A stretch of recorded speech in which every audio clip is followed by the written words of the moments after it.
Hey everyone, I'm Bill. I'm with Calimoto TV, and today we are back at Red Label Automotive, and we are talking about the facts, the fiction, the things, the do's, the don'ts, what to know about owning a diesel truck. So we've been putting a lot of questions together to ask Cody here at Red Label, and he's going to hopefully be able to answer most of our questions about the things to do, the things to don't do with your diesel truck. So as you guys know, we've been following the 2019 F250 Platinum build, and we're here getting our intake done. So we're going to talk about our intake first and the leveling kit and whatnot. So let's just get to the questions, Cody. All right. Ready? Yeah. All right. So first thing is our intake. What's the benefit of having an intake on your truck? So we've got the F250. We saw that video, so if you haven't seen the video, make sure you watch the video. But what's the benefit of having an air intake on your diesel truck? Anytime you can get more air out and more air in the truck, you're going to do better.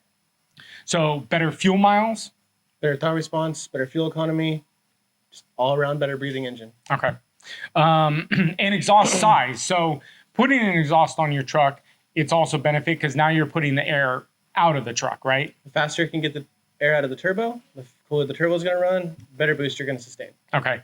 Now, there's a lot of questions that I've been looking at, and we're not going to be messing with the F250 on the diesel, on the exhaust system, but the farm truck. You guys have the farm truck right now, getting the injector pump put in. But I think it's got 5-inch exhaust. It has a 4-inch kit. 4-inch kit. So what's the difference between a 4-inch kit and a 5-inch kit? And why do we want a 4-inch kit over a 5-inch kit or whatnot?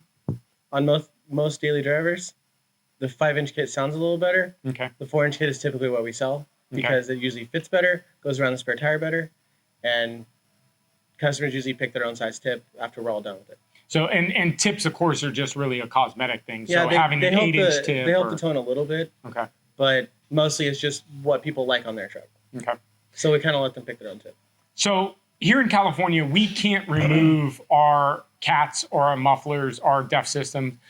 So unfortunately, we can't do it here. But obviously, we've got viewers here in Minnesota that they want to really remove the cat, the muffler, the EGR, and the DEF system. What are the pros and cons to removing these systems, to keeping these systems on the truck? I don't think there's any cons. I think you're making a diesel more like a diesel. Okay. The more emissions cards you put on it, the closer you are to being a gas motor. You're being choked down on power, bad fuel economy, and can't roll coal. So, which we don't do in California anyways. So, but all right, so that's all good. Now the DEF system, the DEF temperature, you told me something that was very interesting that I hadn't heard before in the function of the exhaust tips on today's trucks and why they've got these little cutout flanges around the exhaust tips. So it's about the temperature. During the exhaust regeneration cycle, extra fuel is introduced in the exhaust system, makes the catalytic converter side of the DPF extra hot, and the temperature coming out of the tailpipe can actually be hot enough to melt the paint off the car next to you in traffic. That's crazy. So it has to ingest fresh air to cool it down. So if we have a big, if so on my system, if we just cut off the ugly tip and on that system put an 8-inch pipe, we could potentially melt the paint off the truck and the cars next to me. Of course. That's crazy. All right. So that's a good thing to know. So don't change your tip. Now, if we take the DEF system off, then you're perfectly fine. Then we're fine. Okay. So you got to remove the DEF system in order to have, because we're talking like 1,400 to 2,000 degrees, right? Oh, yeah. Easy. Crazy. So don't cut your tips off if you have a DEF system on. One of the biggest things that we hear nowadays is warming up your truck in the morning or warming up your vehicle in the morning. Don't warm your vehicle up before you drive it. Start it and drive it. How does this benefit a diesel? Should you or should you not warm it up in the morning? Personally, I do, because diesels work off heat and pressure to ignite the diesel. Okay. They don't have a spark plug. There's nothing there for ignition except the compression of the fuel. Okay. So when you're working off strictly heat and compression, it's probably a good idea, especially with older diesels. They're going to have a little more wear on everything. You're going to let them warm up a little bit before you take off. Okay. They usually run really rough when they're cold too, on the older side. The newer ones, not so much. The turbo cycle, the EGR introduces exhaust gas to warm the engine up. There's a whole lot of things that go into the newer pickups. And so I've been, I remote start mine in the morning before I leave, and it actually takes quite a bit of time to warm that thing up. It does. Diesels don't typically warm up as fast as gas engines. That's what I figured. So it is a benefit, I think. Yeah. Cooling the turbo. So we've got a 1999 GMC 6.5 liter, and we've got a 2019 F250 6.7 liter diesel. What is this cooling the turbo thing? Do we need to cool the turbo in the 99? Do we need to cool the turbo in the 2019? So you can have issues where you heat soak the bearing on the turbo. Okay. But on the 6.5, you have just an oil lubricated turbo. There's no cooling lines going to it. Yes, after hard driving or hard towing, they do recommend sometimes to let it idle a little bit just to let the oil cool down around the turbo. Okay. On your brand new Power Stroke, it is a coolant cooled turbo. Right. So oil and coolant cool the turbo off. Yeah. So you're going to have a lot better lifespan if you just stop towing, shut it off, and go back in the house. Okay. And then, so one of the things, the first time that I brought the new 2019 over here, they changed the coolant in Ford. So Ford was running orange and gold in the diesel trucks. And we noticed on year, the brand new truck went right back to green, which they got rid of when they got rid of the best engine ever made, the 7.3. So crazy.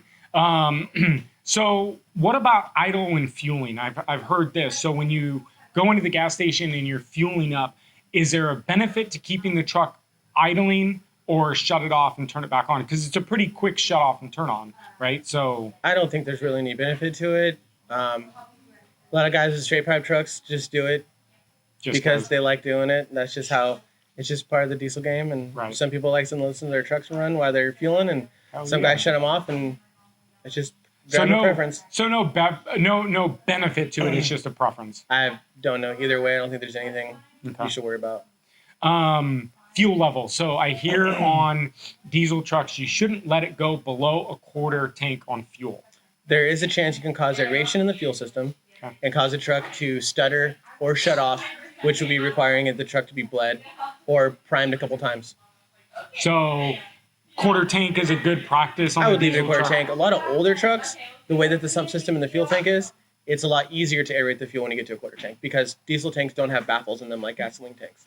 Interesting. So quarter tank fill up. And filter changes on fuel filter changes. Now, this is something you introduced to me on the 6.5. I had no idea. You told me that we should be changing my fuel filter every oil change. Every 15,000, we try to keep it around. Benefits to that and why we Diesel's naturally dirty. The way that it's made, the way that you get it, it looks clean going in. There's actually a lot of sediment. There's actually a lot of debris in it that you can't see with your eyes.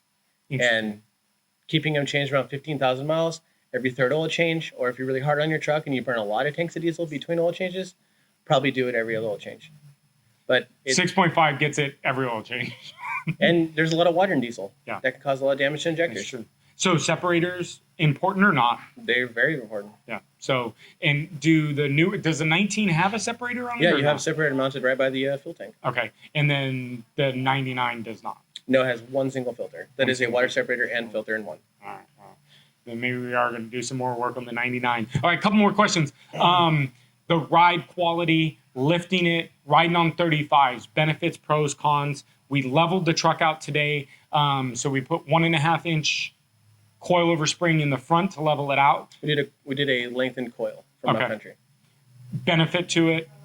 Keeps the truck level. Okay. Typically have better steering. Okay. You're not looking down at the ground. You're sitting in your driver's seat. You're looking straight out across the hood. Okay. Typically makes a lot nicer drive.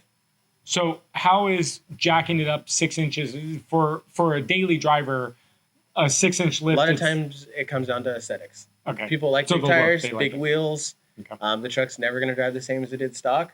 But you know what? That's the gamble you take. And okay. So everyone's asking me if I'm going to do 35s on the truck, and I think I've determined that I'm not going to do 35s because of ride quality and how loud they are, right? So most mud tires are loud. Okay. There's a lot of tires out there right now that we ran personally that are very quiet on the road. Yeah. But yeah, in the 35 size. In the 35 series. Okay. Yeah, and you know what? It fills up the wheel well better. It looks better. It's not going to steer the same, brake the same, or turn the same. but it's also a big truck. So I mean, you didn't buy it to be a sports car. Right. And then, so I asked you earlier your question, and it's going to be the last question. What is the most commonly asked question? What do you get most commonly asked here at Red Label Automotive? The most calls I get are about how do I make my truck get better fuel economy? And there's nothing really I can do with the new trucks. We're restricted In California. In California, Okay. we're restricted by emissions tuning, EGR systems, DPF systems, exhaust fluid, all those things added together really choke the truck up, and they get about half of what they're capable of. So if I'm in Minnesota and I was able to take off the CAT and the DEF system and the EGR and get this thing breathing, you're saying I would get almost double the fuel economy? A lot of guys show at least a 10 to 12 mile per gallon increase right off the bat.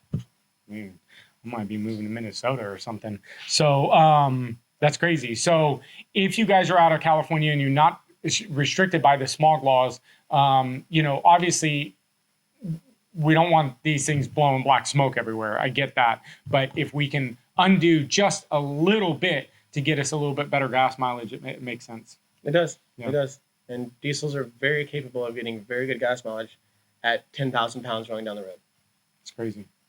All right. Well, thank you, Cody. Thank you. Appreciate everything you guys have done for us. Thank you. Again, Calimoto TV, make sure you subscribe to our channel. Red Label Automotive, if you guys are here in the Vacaville or the Bay Area, if you've got a truck, they can fix it. If you got anything, I saw you had an S2000 in here earlier. Yep.